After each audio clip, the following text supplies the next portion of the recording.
ബിസ്മില്ലാഹിർ റഹ്മാനിർ റഹീം. ഇന്നൽഹംദുലില്ലാ വസ്സലാത്തു വസ്സലാമു അലാ റസൂലില്ലാ വഅലാ ആലിഹി വസഹബിഹി അജ്മഈൻ. അസ്സലാമു അലൈക്കും വറഹ്മത്തുള്ളാഹി വബറകാതുഹു.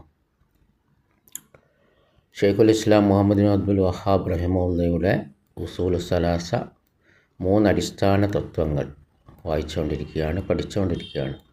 അൽഹംദുലില്ലാ, ബാറക്കല്ലാഹു ഫീക്കും.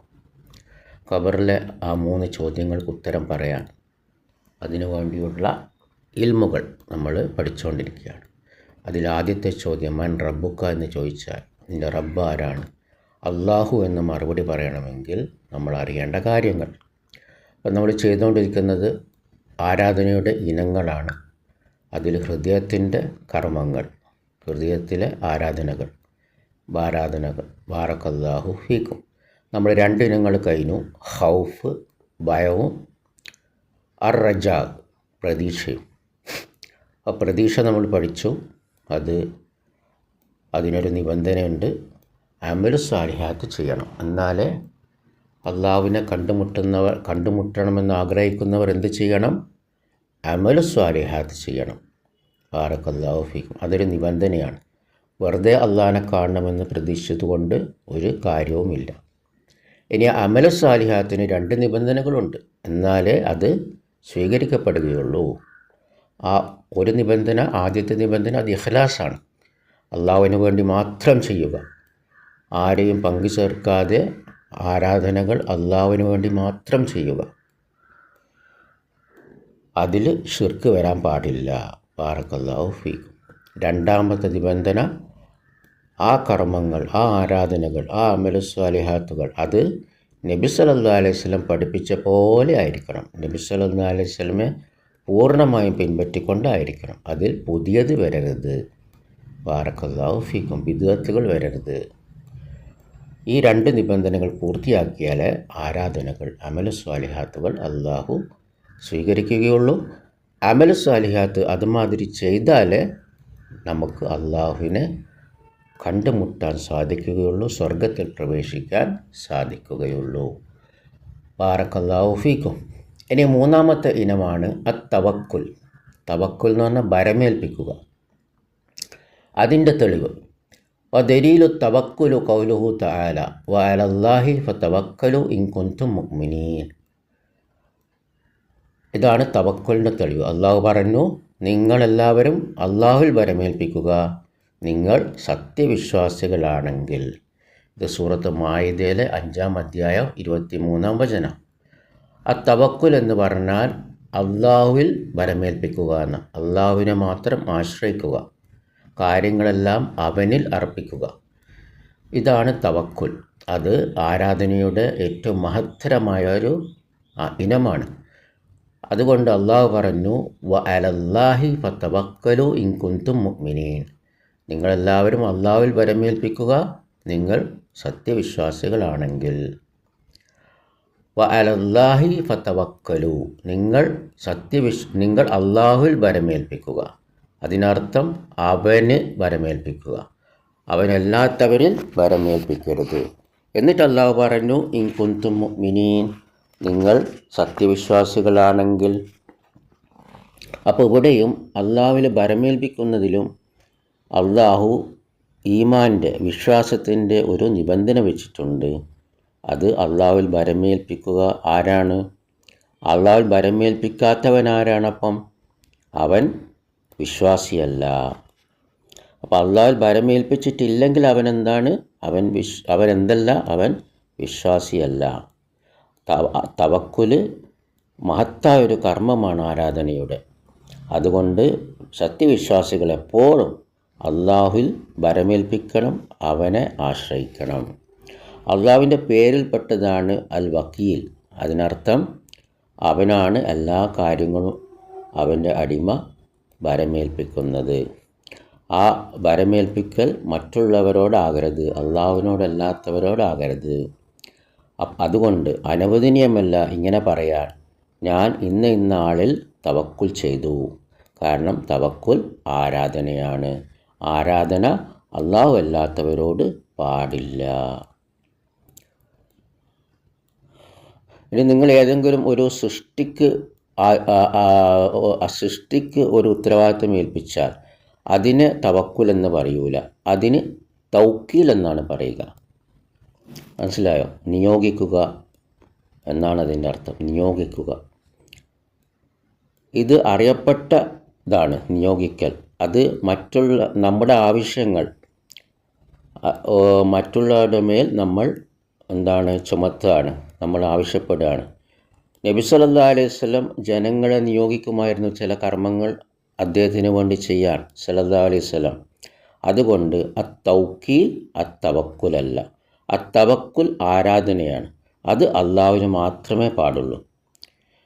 നീ ഇങ്ങനെ പറയൽ അനുവദനീയമല്ല. ഞാൻ ഇന്ന ആളിൽ വരമേൽപ്പിച്ചിരിക്കുന്നു. നീ ഇങ്ങനെ മാത്രമേ പറയാൻ പാടുള്ളൂ. ഞാൻ ഇന്ന ആളെ നിയോഗിച്ചിരിക്കുന്നു, അല്ലെങ്കിൽ ഉത്തരവാദിത്വം നടപ്പിലാക്കാൻ ഏൽപ്പിച്ചിരിക്കുന്നു, അങ്ങനെ പറയാൻ പാടുള്ളൂ. അങ്ങനെ നിയോഗിച്ചതിൻ്റെ കൂടെ നീ എന്ത് ചെയ്യാൻ പാടില്ല? വരമേൽപ്പിക്കൽ അവനോട് പാടില്ല. വരമേൽപ്പിക്കൽ ആരോടേ പാടുള്ളൂ? അത് അള്ളാഹുവിനോടേ പാടുള്ളൂ. അതുകൊണ്ട് ഈ വ്യത്യാസം അറിയണം രണ്ട് വിഷയങ്ങളിലെയും, അത്തവക്കുലും അത്തൗക്കീലും. ഇനി സത്യവിശ്വാസികളുടെ ഗുണങ്ങളിൽപ്പെട്ടതാണ് അള്ളാഹു പറഞ്ഞു, ഇന്നമൽ മുഅ്മിനൂന അല്ലദീന ഇദാ ദുകിറല്ലാഹു വജിലത് ഖുലൂബുഹും വഇദാ തുലിയത് അലൈഹിം ആയാതുഹു സാദത്ഹും ഈമാനൻ വഅലാ റബ്ബിഹിം യതവക്കലൂൻ. സത്യവിശ്വാസികൾ അവർ മാത്രമാണ്. അവർ അള്ളാഹുവിനെക്കുറിച്ച് പറയപ്പെട്ടാൽ അവരുടെ ഹൃദയങ്ങളിൽ ഭയമുണ്ടാകും. അവൻ്റെ ആയത്തുകൾ ഓദിക്കപ്പെട്ടാൽ അവർക്ക് വിശ്വാസം വർദ്ധിക്കും. അവർ എന്നിട്ട് അള്ളാഹുവിൽ മാത്രം വരമേൽപ്പിക്കും. ഇത് സൂറത്ത് അൻഫാലിലെ 8-ാം അധ്യായം 2-ാം വചനമാണ്. ഇതാണ് സത്യവിശ്വാസികളുടെ ഗുണങ്ങൾ. അതുകൊണ്ട് തവക്കുൽ ഒരു വലിയ മഹത്തായ ആരാധനാ കർമ്മമാണ്. അത് അള്ളാഹുവിന് മാത്രമാണ്. കാരണം അവനാണ് എല്ലാ കാര്യങ്ങളും ചെയ്യാൻ കഴിവുള്ളവൻ. അവനാണ് എല്ലാത്തിൻ്റെയും ഉടമസ്ഥത. അവനാണ് കഴിവുള്ളവൻ. നിങ്ങൾ എന്താണോ തേടുന്നത് അതിനെ യാഥാർത്ഥ്യമാക്കാൻ. സൃഷ്ടികളെ സംബന്ധിച്ചിടത്തോളം അവന് കഴിവില്ല. അവൻ എന്താണ് തേടുന്നത് അതിനെ യാഥാർത്ഥ്യമാക്കാൻ. അതുകൊണ്ട് നീ ഒരാളെ നിയോഗിക്കുന്നു കാര്യങ്ങൾ ചെയ്യാൻ. പക്ഷെ നീ അള്ളാഹുവിലാണ് വരമേൽപ്പിക്കുന്നത് ആ സംഗതിയുടെ ലക്ഷ്യം നേടാൻ. അതുപോലെ നമ്മൾ അറിയണം തവക്കുൽ എന്താണ്? അത് നിഷേധിക്കുന്നില്ല മാർഗങ്ങൾ സ്വീകരിക്കാൻ. നമ്മളൊരു കാര്യം തേടുന്നത് അതിനെ നമുക്ക് കരസ്ഥമാക്കാൻ വേണ്ടി മാർഗങ്ങൾ സ്വീകരിക്കുന്നത് തവക്കുലിനെതിരല്ല. അതുകൊണ്ടൊരു മുസ്ലിം യോജിപ്പിക്കുന്നു അള്ളാഹുവിനെ തവക്കുലാക്കലും ആവശ്യമുള്ള മാർഗങ്ങൾ സ്വീകരിക്കലും. അതിനെ രണ്ടിനെയും അവർ നിഷേധിക്കുന്നില്ല. അതുകൊണ്ട് നീ ഒരു കർമ്മം ചെയ്യുമ്പോൾ ആ മാർഗങ്ങളുടെ മേൽ നീ തവക്കുലാക്കുന്നില്ല. നീ അള്ളാഹുവിനെ മാത്രമേ ആശ്രയിക്കുന്നുള്ളൂ, മാർഗങ്ങളെ ആശ്രയിക്കുന്നില്ല. നീ വിതക്കുന്നു ഭൂമിയിൽ, അതൊരു മാർഗമാണ്. എന്നാൽ നീ ആ വിതക്കലിനെ തവക്കുലാക്കുന്നില്ല. നീ ചെയ്യുന്ന ആ വിതക്കൽ എന്ന കർമ്മത്തെയും തവക്കുലാക്കുന്നില്ല. മറിച്ച് നീ അള്ളാഹുവിനെ ആശ്രയിക്കുന്നു അത് വിതക്കാൻ, അതിൻ്റെ മേൽ ഫലങ്ങളുണ്ടാകാൻ. അതുകൊണ്ട് അള്ളാഹു പറഞ്ഞു, അഫറഅയ്തും മാ തഹ്റുസൂൻ അഅൻതും തസ്റഊനഹു അം നഹ്നു സാരിയൂൻ. നിങ്ങളാണോ അത് ഭൂമിയിൽ വിതക്കുന്നത്? നിങ്ങളാണോ അതിനെ മുളപ്പിക്കുന്നത്? അതോ നാമാണോ? ഇത് സൂറത്ത് വാഖിയ 56-ാം അധ്യായം 63-64 വചനം. അപ്പോൾ യഥാർത്ഥ വിതക്കുന്നവൻ അള്ളാഹുവാണ്. നിന്നെ സംബന്ധിച്ചിടത്തോളം നീ ആ മാർഗം സ്വീകരിച്ചു, ആ വിതക്കുന്ന കർമ്മം ചെയ്തു. ഇനി ഈ വൃക്ഷം അത് വളരാം അത് വളരാം, അതിൻ്റെ മേൽ ഫലങ്ങളുണ്ടാകാം, അല്ലെങ്കിൽ അത് വളരൂല, അതിൻ്റെ മേൽ ഫലങ്ങളുണ്ടാവില്ല. അത് വളർന്നാൽ അതിൻ്റെ മേൽ ഫലങ്ങളുണ്ടാകാം, അല്ലെങ്കിൽ ഫലങ്ങളുണ്ടാവില്ല, അല്ലെങ്കിൽ അത് വളരുന്നേ ചെയ്യൂല, അത് നശിപ്പിക്കപ്പെടും. ബാറക്കല്ലാഹു ഫീക്കും.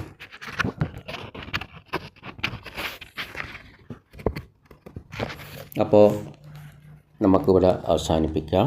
സുബ്ഹാനക്കല്ലാഹുമ്മ വബിഹംദിക അശ്ഹദു അൻ ലാ ഇലാഹ ഇല്ലാ അൻത അസ്തഗ്ഫിറുക വഅതൂബു ഇലൈക്. അപ്പോൾ ഇവിടെ മനസ്സിലായല്ലോ, നമ്മളെ മാർഗം സ്വീകരിക്കും. പിന്നെ തവക്കുൽ അള്ളാഹുവിൻ്റെ അടുത്താണ്.